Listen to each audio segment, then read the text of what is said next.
Hey folks, welcome back to the channel. I'm Eric, the dude who grows food, and today it's Wednesday, November 5th, and on Monday into the overnight to Tuesday, the 10th to the 11th, so about 5 days, we're gonna get our first hard freeze, and it's gonna be a nasty one, and it's only gonna be for about a day, but the overnight's gonna hit 26 from Monday night to Tuesday morning, and that's gonna wipe out the garden. I'm pretty sure it's going to wipe out the garden. Anything that I still have standing from the warm season stuff is gone. So I've got to get the habaneros out. I got to get the bell peppers out. They're not going to make it. The black-eyed peas have got to go. The okra's already stopped, so I've got to remove those plants when I want. But the thing about that temperature, 26, it's probably going to kill most of my cold, cool hardy crops as well. So I'm pretty sure my broccoli is going to get roasted out. My mustard and my kale, for the most part, is going to go. The lettuce is going to go. The beets are probably going to get hit really bad, the radishes as well. This is a tough one for me. This was a really good year in a lot of ways. A tough year in other ways, but for the most part, it's a really good year. The fall was really good right up until this. And the thing that kills me is last year, I think it was early December, we got our first hard freeze. And I got everything out of the ground right before I put all the root crops in the barn. And I ate them throughout the winter. Things went fine for that. The problem with doing that this year, and I'll have to do that on Monday before the freeze comes through. Right after the freeze comes through, we basically go right back to mid-60s highs, mid-40s lows for the days and nights for the foreseeable future. So yeah, this one like 24-hour period and that 12-hour period that I think is going to basically go from 32 degrees down to 25 and then have to come back up. That's rough.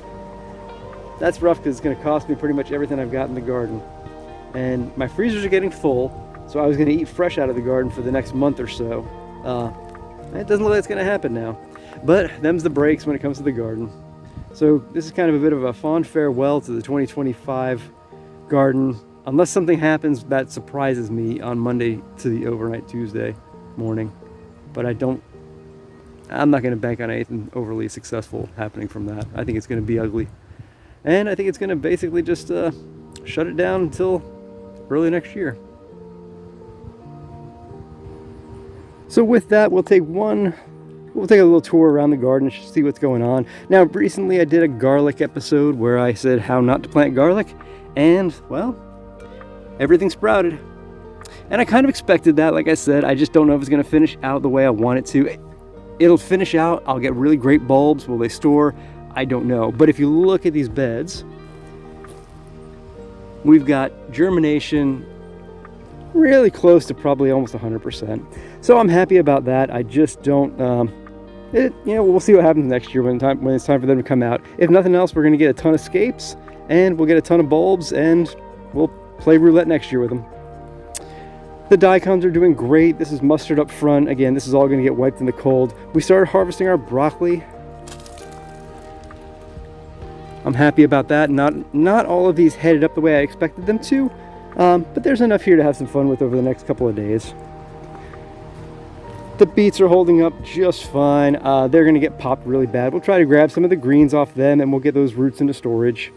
The problem with that, the weather tuning back up, as I mentioned earlier, to the mid-60s is last year when I actually got everything out of the garden and put it into the barn, it was actually that metal barn over there. I just I put it on a shelf of a rack that I had in there in bags, and the temperatures after last year's freeze, which was early December, were kind of low 50s, low 30s for days and nights for the rest of the winter, outside of the really cold nights we had.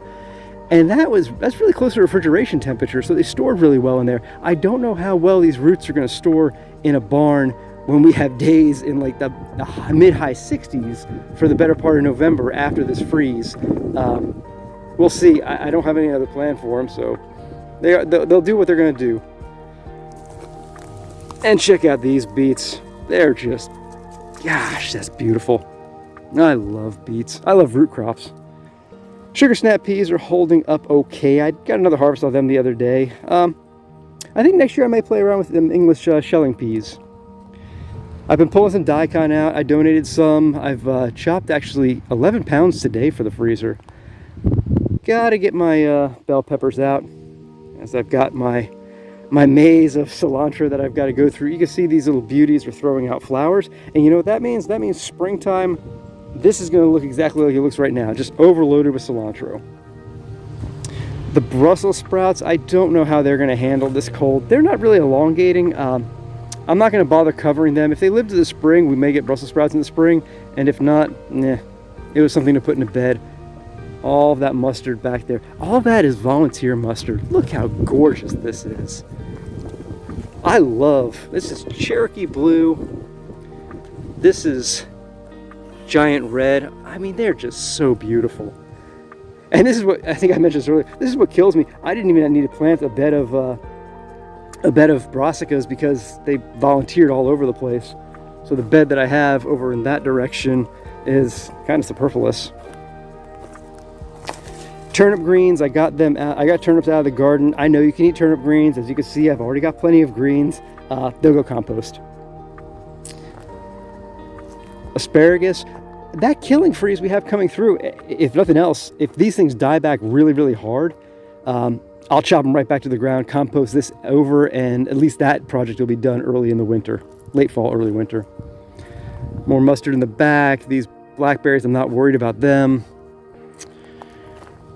Oh, what else we got going on? The blueberries are going to be fine. I've actually got a blueberry here throwing up some new shoots, so that's kind of fun.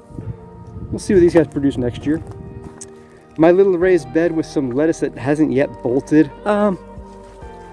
Yeah, that's going to come out because lettuce isn't going to stand a chance in the cold.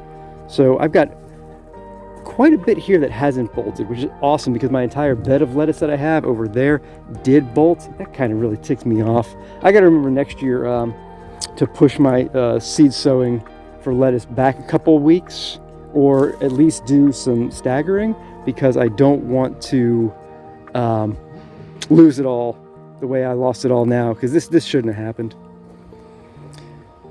Turnips, again, all the roots are probably going to have to come out. I may experiment and leave those through the freeze, only because I want to see if that canopy can keep the roots from dying off, and because the problem with the roots is if they freeze into frost, they're going to turn to mush. The leaves are going to do the same thing. So if the canopy can actually keep the roots warm enough, then maybe the greens will die back, the roots will be okay, and I won't have to pull them out of the ground. But I think I'm going to pull most of these radish. These are more turnips. This is the watermelon radish. I'll probably pull about half of them for storage on that Monday, and leave the other half to see if that canopy trick works. Because I do want to, I don't want to have to harvest absolutely everything for the barn, because I just don't know how well it's going to store in those 60-degree days. My trees of lettuce, every day I give 2 of these to the chickens. They enjoy that. My one brassica bed that was, like I said, unnecessary, but it's still, I love this bed. And actually, it was necessary from the standpoint that this is the only kale that I have. I love my red Russian kale, but it doesn't bolt on me. So all of the mustard that you saw in the pathways, that all bolted in the spring, and those flowers, hang on. Those flowers seeded the whole pathway of the garden. So that's why the mustard's there. That's why I don't have any pathway kale. This is a fall carrot bed that didn't do so hot. The carrots actually handle the winter beautifully in the freeze. The three crops that I think do fine for the freezes outside of the perennials, and I guess I'm going to consider the strawberries annual, I treat them that way. Strawberries are going to be fine, garlic's going to be fine, carrots are going to be fine. Everything else is probably going to get dusted. Rogue bok choy, again, that was the self-seeded one. My Swiss chard left over, and some kind of rogue brassica. My springtime carrot bed, still pulling off of that. The flowers are going to go. The black-eyed peas are going to go. And my habaneros. I just harvested 2 5-gallon buckets or 1? No, it's 2 5-gallon buckets of these the other day. I think 2 5-gallons. Maybe 1. Either way, I'm fermenting the heck out of them right now. And you can see I still have a lot of peppers on these plants that, can easily come off. I would have liked to see more of them ripen up, but I might just pull the unripe ones. And pretty little peppers. They've been really good to me this season. The strawberries are holding up just fine. I like the fact that I got new growth off them. Oh, I should have filmed it earlier. I may have filmed it earlier. In this bed here that I was cleaning up, I think it must have been a sweet potato bed. There were a handful of weeds. I was going through and weeding, and there was a green spot like right in the middle. I'll insert the clip if I actually have it. But I go ahead and I go to dig around it, and all of a sudden I pull out a sweet potato that's probably like 1 pound that I just flat out somehow missed in the middle of my harvesting. So yeah, I don't know how well it's going to cure, but even an uncured sweet potato, it's going to be starchy, but it's still edible. And my springtime beet bed that I still haven't finished working on yet as far as eating everything out of. But I mean, I'm eating beets every day. So yeah, that's and plenty of good greens here as well. They're just gonna have to come out before they get crushed in the freeze. Beans, they're gonna go. Other asparagus are gonna go. This bed of tomato and basil is gonna go. The fig is going to be absolutely fine. It's going to probably lose quite a bit of its leaf. It's still nice and healthy. This is one that I transplanted back in March 26th of this year. And it was propagated, I think, either in January or it might have been a late autumn propagation. But either way, he was only a couple inches tall when he went in the ground. I'm weeding out this area best I can. My aronia is going to be fine during the freeze. The elderberries are losing their leaves finally, and these are the ones I'm going to have some fun with. I'm going to chop them back, I think, to the ground and take all of this wood and propagate new plants from it. So you can imagine how many I'm going to get from that. That's going to be a lot of plants. I don't even know if I have enough pots for all that because I still want to do figs again. And then blackberry row, the second blackberry row. I wonder if I actually have any blackberries. You can see we're actually getting some. Oh, there's a bee. Hello, Mr. B. Don't let me bother you too badly. This must be Primark Freedom. That one flowers on first year growth at the end of some of the tips. Yeah, so you can see. I don't think they're going to ripen up. But it's funny. The second year berries off this one are even better, and they're huge. I mean, gosh, at least the size of my thumb. So I like that crop more. I like that plant and variety more for its second year fruit when it fruits before the rest of them than the first year fruit. But the first year fruit's nice because it kind of gives you some surprise blackberries in the garden when berries really aren't producing much. Oh, look what I found.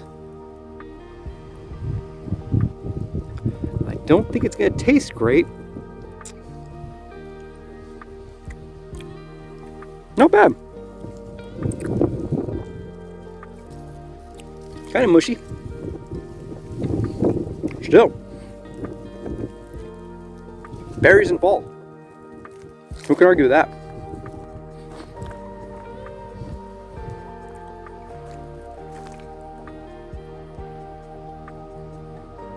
I'm going to miss this one.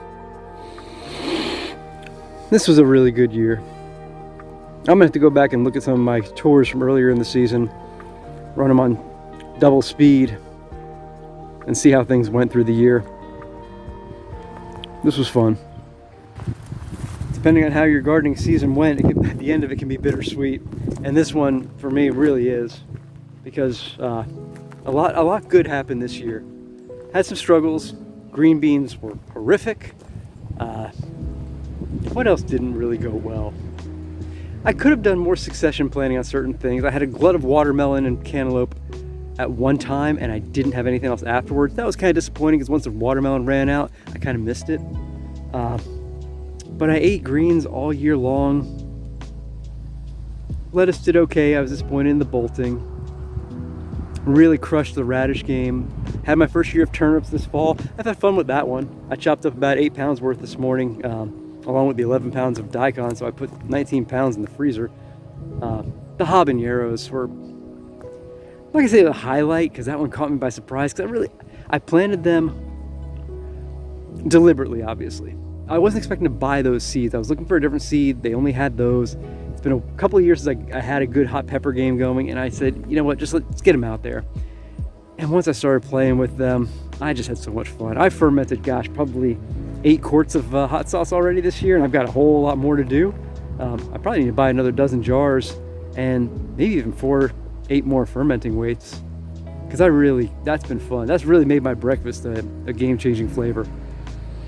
The sweet potatoes did really well this year.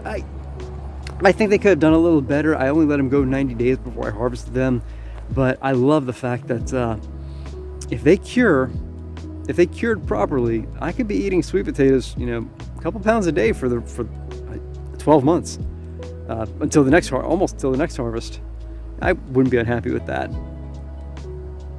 Yeah, this was a good year. I've enjoyed taking you along for the ride. If you have any questions, let me know.